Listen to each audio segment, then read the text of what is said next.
Good morning. I want to thank Shane for this opportunity to celebrate with you during Woodhaven's 60th anniversary.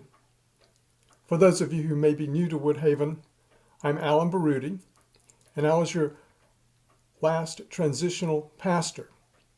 And today I bring you greetings from the Savannah, Georgia area, where I serve as a transitional general presbyter for Savannah Presbytery. As your last interim pastor, it has been extremely rewarding for me to be able to follow Woodhaven's ministry through your weekly e-letters and through Facebook. It's obvious that under Shane's pastoral leadership, you have continued to live out the core values that you identified a few years ago, those of maintaining a spirit-led faith,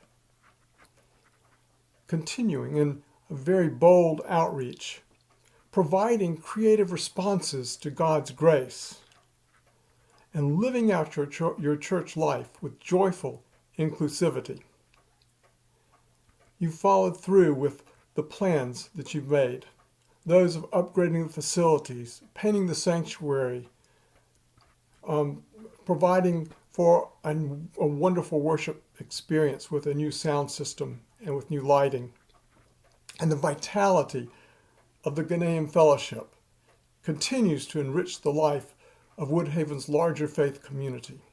All these things have been very exciting for me to see as a former transitional pastor.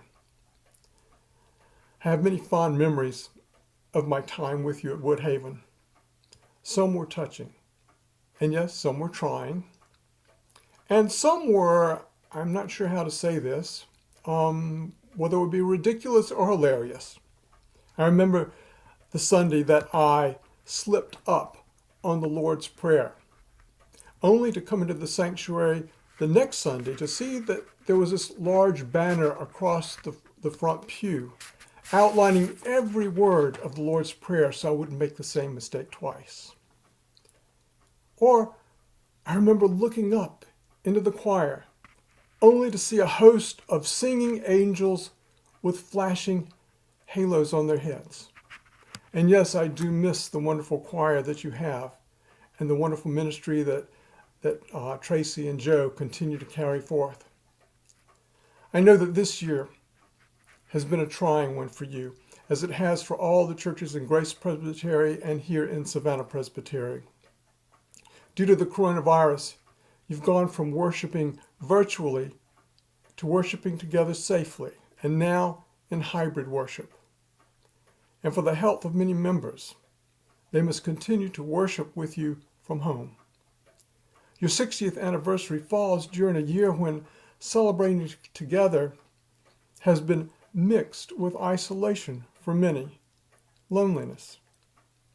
Yet your 60 years, your history of lovingly caring for members, those in need, has prepared you for such a time as this. You have figuratively wrapped your arms around those who are homebound, around those who are isolated. They continue to feel Christ's love through you, even while being apart. And I would be remiss if I didn't thank you for your wonderful ministry of prayer, your fervent prayers and kind thoughts for Suzanne and I during this time when she has been going through cancer treatment have been so appreciated. God's grace has been with us. Her treatment is being successful, and we are very hopeful for the future. Your 60 years of ministry goes far beyond the doors of the sanctuary. It reaches out into the neighborhood, into the larger Irving community. It touches us here in Savannah Presbytery. It reaches out to the Philippines and even to Lebanon. May the love of Jesus Christ continue to shine forth through you for another 60 years and many beyond. And may God continue to enrich your life together. Again, thank you for this time to be with you and join in your 60th anniversary.